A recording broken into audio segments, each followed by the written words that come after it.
I guess I'm here to kind of tell my story. It left off with my wife the last time, her being at Missouri Baptist Hospital, I believe it was, and then seeing me off to my next destination. On January 15th, my personal journey began for me from this whole thing. I was shipped to Washington County Hospital, where I met some of the best people I've ever been around in my life. They took me in when nobody else would hardly take me. We got turned down by literally hospital after hospital, all across the state. And finally, my home county, Washington County, found a place for me, and we got a home there. I had applied here, but was turned down twice because I wasn't strong enough or healthy enough to come. It did not appear that he was appropriate for a swing bed program. His extensive weakness, he was unable to sit or stand at all, and so initially we declined David's. The next morning, I got on Facebook and someone had shared a picture of David standing in a stander for 10 minutes.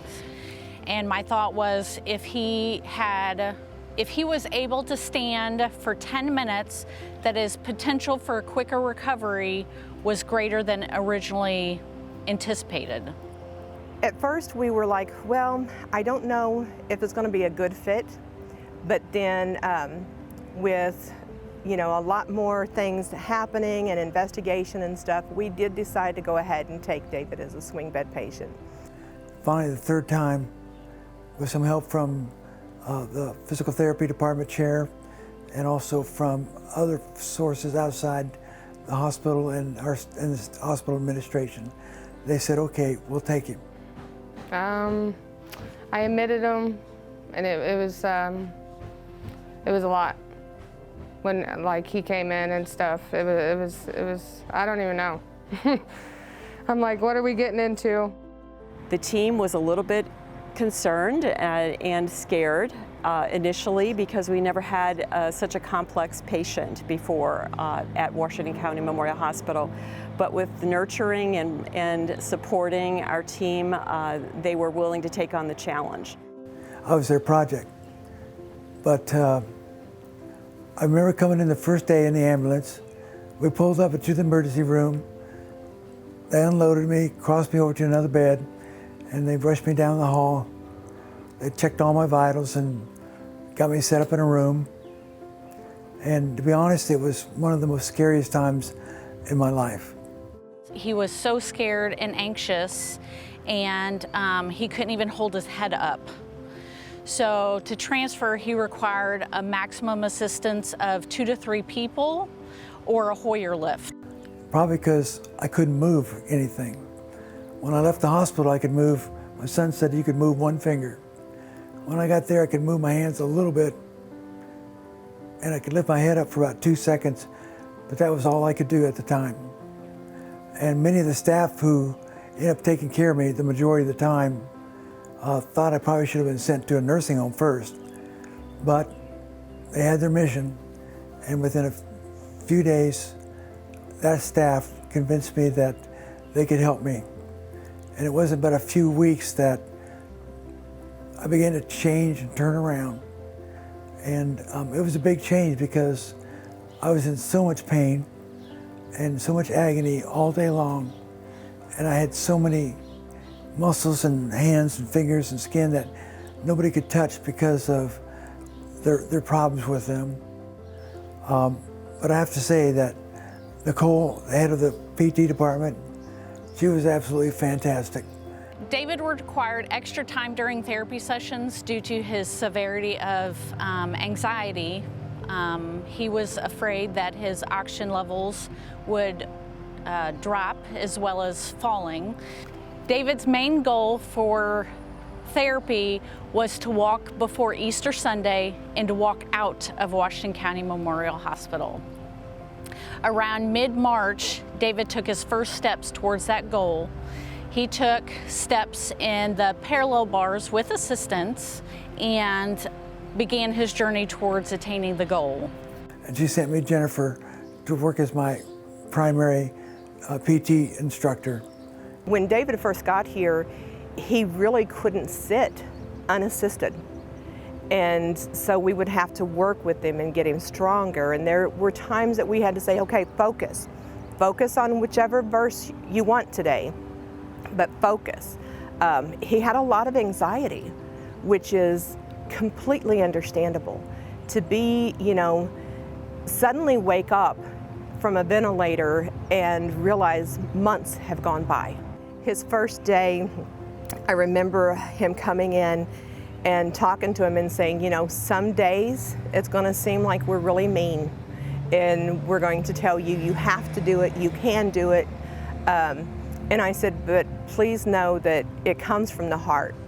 And so we had some tough times together, and they finally learned how to push me and then how to back off when I needed it.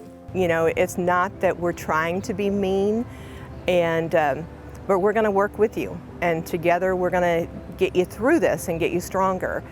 And I knew that he was a pastor and everything, so I told him, I said, anything that you need, if you need scripture verses on the walls, if you need your favorite inspirational quote, we can put those on the walls. Anything to help you be inspired to get stronger. And Jennifer was a jewel of a person. I must say that. She was the right person for me at the right time. She got me on my feet against my better judgment and got me back on my feet where I was now looking forward to doing PT and gaining strength. And she kept promising me that I would see a snowball where my strength would just take off and I would gain day after day. And that finally happened. The other person that was good was my occupational therapist. Her name was Lisa, and she was wonderful and pushing me hard. And she got me to do a lot of different things, and especially with everyday activities. Brush my teeth, how to get that done again, and just doing the everyday things I could do. So they were all fantastic there. My speech therapist, Alan, was a good guy. Got me on the road back to talking again. This for me is the longest I've talked forever, I think. But it's coming back a lot. Hopefully I'll get my normal voice back by the end of the summer. And then I had the nurses were all fantastic. I just can't say enough about it.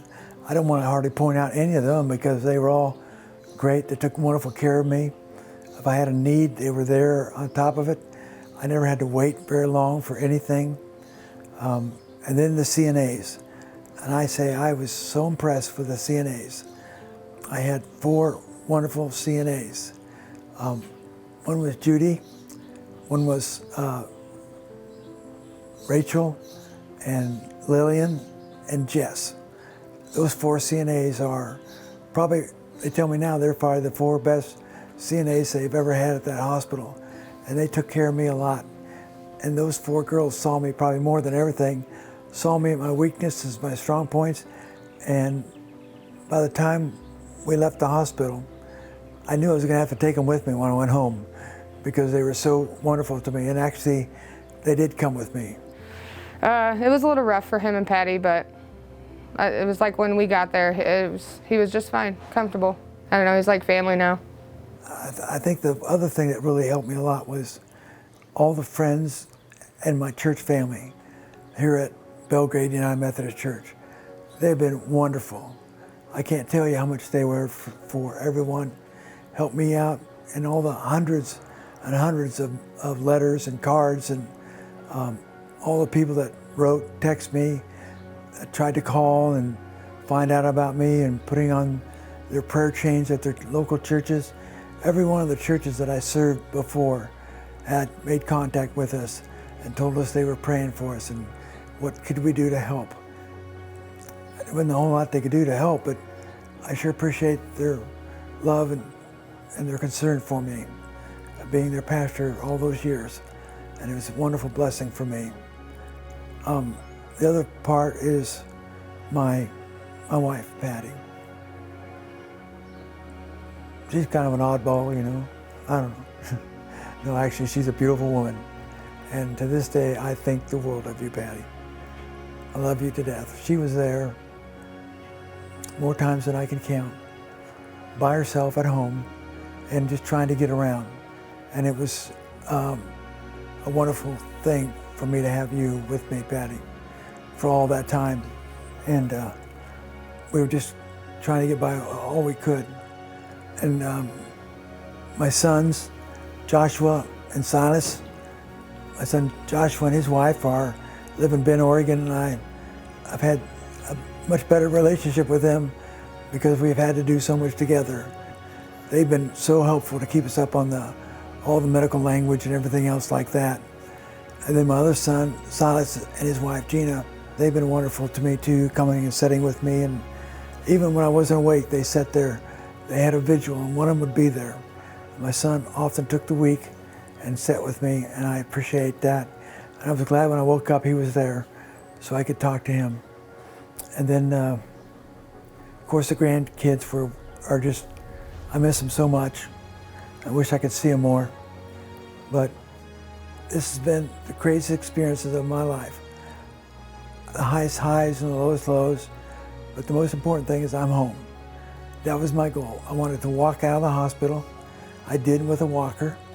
When there was people following me coming out of the hospital, and they had one of those sunshine clapping things they do for you, and they had everybody in the hospital in the hallways clapping for me as I went through. This has been a long journey. It took me 8.5 months to get through this.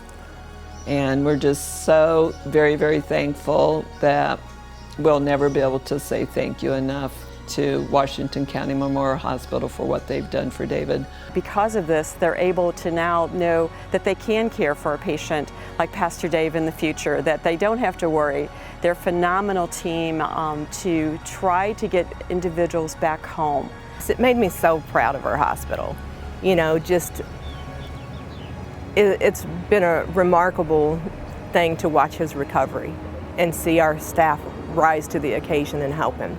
When I got back to the church, they had a big sign saying, "Welcome home, Pastor David." And I should mention Carson, who had his truck out at the school, and he has a big old train horn on that thing. And it was wonderful to have him starting it, and then that big welcome sign and a whole bunch of people that showed up at church to welcome me home. And I've been home and been living here, and it's been an adjustment. My wife Patty doesn't really like to answer a button every time. I thought about ringing a bell, but I think she'd probably have me wearing that bell before long if I did that too often. But You know what? At the end of the day, my husband's home.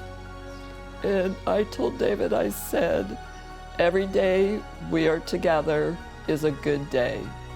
I could have lost him back in August, but he's here today. And I will be forever grateful. We will appreciate every day that we have together.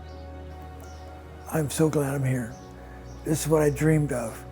I had dreams about sitting out here in my patio, drinking my cup of coffee in the morning with my wife Patty, and then sharing our morning devotional together and just looking out over this beautiful scenery here. It's just one of those lovely places where there's a nice, lovely cemetery there, and then all the cattle and fields all around me. And it's just a great place to just wind down or get ready for my day. And I love it here a lot, and I thank the church here for providing that for us and taking care of us all this time. And I'm grateful for every one of them.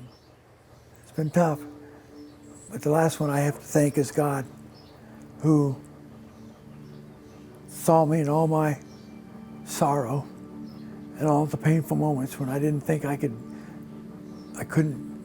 live with the pain anymore.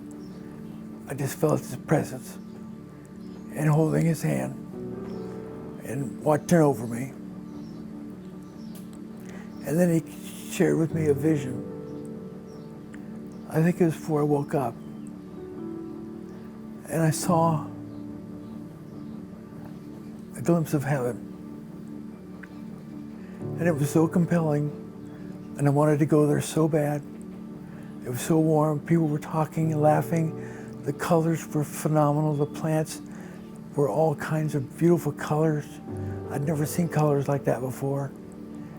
And then to my right, there was a kind of a mountain there, I guess, and a trail that went off and then went around it and came back and vanished out of sight. And he said, in a voice that just spoke to my heart, I can't say it as a voice, but it said, do you want to go here? Or do you want to go back? Go back. And I looked in that door of that side of heaven, and I wanted to go there so bad because it felt so compelling. But then I saw my wife and my kids, my grandkids, and the church people and all the thousands of people behind them.